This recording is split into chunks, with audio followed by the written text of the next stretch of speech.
আমাদের এবারের যে ক্রিকেটাররা ছিল, এবারে যে স্কোয়াডের, তাদের ভেতরে নতুন কেউ আসলে ছিল না। মানে 2023 ওয়ার্ল্ড কাপে তো সবাই খেলেছিল, যেমন তাওহিদ হৃদয়ের কথা যদি বলি, কিংবা তানজিদ হাসান তামিমের কথা যদি বলি। তানজিদ হাসান তামিম 2023 ওয়ার্ল্ড কাপে নিউ প্লেয়ার ছিল, 2025 সে তানজিদ হাসান তামিম তো খেলেছেন, রাইট। তো সে তো নো মোর নিউ প্লেয়ার, নতুন প্লেয়ার তো আসলে না। সো বড় মঞ্চে পারফর্ম করতে আরো একবার ব্যর্থ। হ্যাঁ দেখুন, আমার যেটা মনে হয় যে আমরা যে আফগানদের কথা বলা হলো, আপনি যদি দেখেন যে লাস্ট ম্যাচে যে জাদরান সেঞ্চুরি করলেন, ম্যাচ কটা খেলেছেন?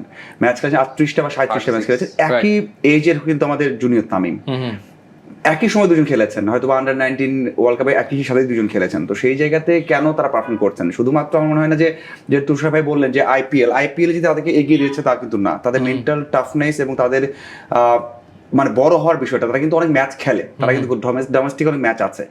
আপনি যদি বলেন তাদের হয়তো একটা না একাধিক ওডিআই লিগ চলে ওখানে। তো সেটা ইম্পর্টেন্ট। তুষার ভাই বললেন যে ডোমেস্টিকে উন্নতি করতে হবে। আর আমার মনে হয় যে এখন আমরা আগে জায়গাতে আছি, যে আমরা 2-3টা ওয়ার্ল্ড কাপ খেলবো, তারপর তৈরি হবো, তারপর পারফর্ম করবো।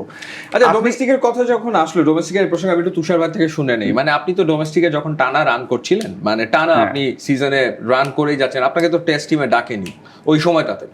তো আমরা তো তখনও এই আলোচনা করতাম যে ডোমেস্টিক সার্কিটের দিকে তাকালে তুষার ইমরান যে পারফর্ম করেছে তাকে টেস্ট টিমে ডাকা উচিত, এই আলোচনা আমরা করেছি। তো ডোমেস্টিকে তাহলে পারফর্ম করে আসলে লাভ কি? মানে এখনো তো ডোমেস্টিকের পারফরমেন্সের দিকে তাকালে তো হ্যাঁ, নাইম শেখই ডেফিনেটলি, নাইম শেখকেও তো ডাকা উচিত, বা এনামুল বিজয়ের কথাও বিবেচনা করা উচিত, বিকজ তারা তো ডোমেস্টিকে পারফর্ম করে। তো তাহলে তো ডোমেস্টিকের পারফরমেন্স কি মূল্যায়ন হয় না? না, ডোমেস্টিকের পর আরেকটা আমার কাছে আমাদের ধাপ থাকা উচিত, লাইক এইচপি কিংবা এ টিমের একটা ধাপ থাকা উচিত। আমাদের তো সেটা আছে না, সেটা আছে, বাট সেটা কিন্তু কন্টিনিউ করা হয় না। মানে কন্টিনিউ আসলে ধরেন আমরা যখন ন্যাশনাল টিমে বাদ পড়েছি, তারপরে কিন্তু আমরা আবার এ টিমে পারফর্ম করে আবার কামব্যাক করেছি। সো এই কালচারটা মনে হয় অনেকদিন ধরে ছিল না, এখন আবার তৈরি হয়েছে আমার কাছে। তবে সিরিজ এবং টুর্নামেন্ট ম্যাচ কিন্তু কম খেলে, মানে যেটা আপনি বলছেন ফাহিম ভাই যে আছে ঠিক আছে। আপনি যদি একটা টুর্নামেন্ট এর মধ্যে দেখছেন 4 মাসের একটা প্রোগ্রাম হয়, অন্য দেশে দেখবেন পুরো বছরই চলে।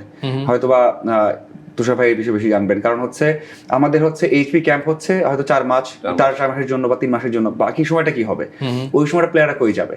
আমাদের এমনটা হওয়া উচিত যেটা হচ্ছে যারা বাদ পড়ছেন তারা হয় ম্যাচের মধ্যে থাকবেন। আপনি যদি ইন্ডিয়াতেও দেখেন, পাকিস্তানেও দেখেন, তারা বাদ পড়লে কিন্তু এমন জায়গায় যান রিহ্যাবের জন্য বা ম্যাচ খেলার জন্য, সেখান থেকে তৈরি হয়ে আসেন। আমাদের সেটা নেই। আমরা 4 মাস এখন আছে, এখন অনেকদিন ধরে ছিল। অ্যাওয়ারনেসের কথা যদি বলি তুষার ইমরান, অ্যাওয়ারনেসের ব্যাপারে আপনি যখন লাস্ট 5টা ওয়ানডে সিরিজের ভিতরে মাত্র একটা জিতেছেন, and that was against Sri Lanka series. হ্যাঁ, সিরিজ লাস্ট 5টা ওডিআই সিরিজ, যেখানে আপনি বলছেন যে ওয়ানডেতে we are like better team. 5টা ওয়ানডে সিরিজ সবশেষ যেখানে মাত্র একটা আমরা জিতেছি। তো সেখান থেকে তো অ্যাওয়ারনেস তৈরি হয়ে যাওয়ার কথা যে না, team is not performing well. ওয়ানডেতে বাংলাদেশ টিম ভালো পারফর্ম করছে না, 5টা সিরিজে আমরা 4টা হেরেছি। তো সেখানে তো ডেফিনেটলি তো আপনার মানে অ্যাওয়ারনেস থাকলে তো সেই মেজারমেন্ট ডেফিনেটলি নেওয়ার কথা না। না, we played really good cricket. ধরেন আপনি সিরিজ হারেন, নো ডাউট, নো প্রবলেম, এখানে কোনো নাই। বাট আমরা কিন্তু ভালো ক্রিকেট খেলেই হেরেছি। লাইক আমরা বড় বড় টুর্নামেন্ট গুলাতে পার্টিসিপেট করি, কিন্তু রেজাল্ট ফরে আসে না।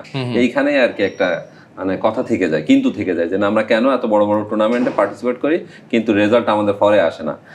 যদি রেজাল্ট ফরে আসতো তাহলে কিন্তু এত কথা হতো না। সো আমরা যাদের সাথে সিরিজ খেলি, শ্রীলঙ্কা বলেন, পাকিস্তান বলেন, পাকিস্তান আমাদের সাথে আসবে, হোমে খেলতে আসবে, তখন দেখেন আমরা সিরিজটা কিন্তু ভালো খেলি। ইভেন আমরা যখন ওয়েস্ট ইন্ডিজে গেলাম, ওয়েস্ট ইন্ডিজে 3টা প্রথম ওয়ানডে বাদে সেকেন্ড ওয়ানডে এবং থার্ড ওয়ানডেতে কিন্তু আমরা ভালো কামব্যাক করেছিলাম। আমরা কামব্যাক করেছি, আমরা অনেক রান করেছি, একটা ম্যাচে আমরা 300 প্লাস করে হেরেছি।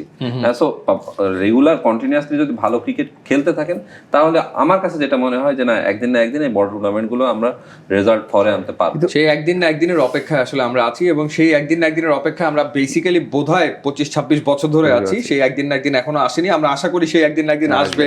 আমরা এই প্রসঙ্গে কথা বলবো, তার আগে একটা বিরতি। আপনারা দেখছেন Ceramics presents Quick Buzz powered by Gigabyte। একটা শর্ট ব্রেক, ফিরে আসছি একটু পর, আশা করি সাথেই থাকবেন।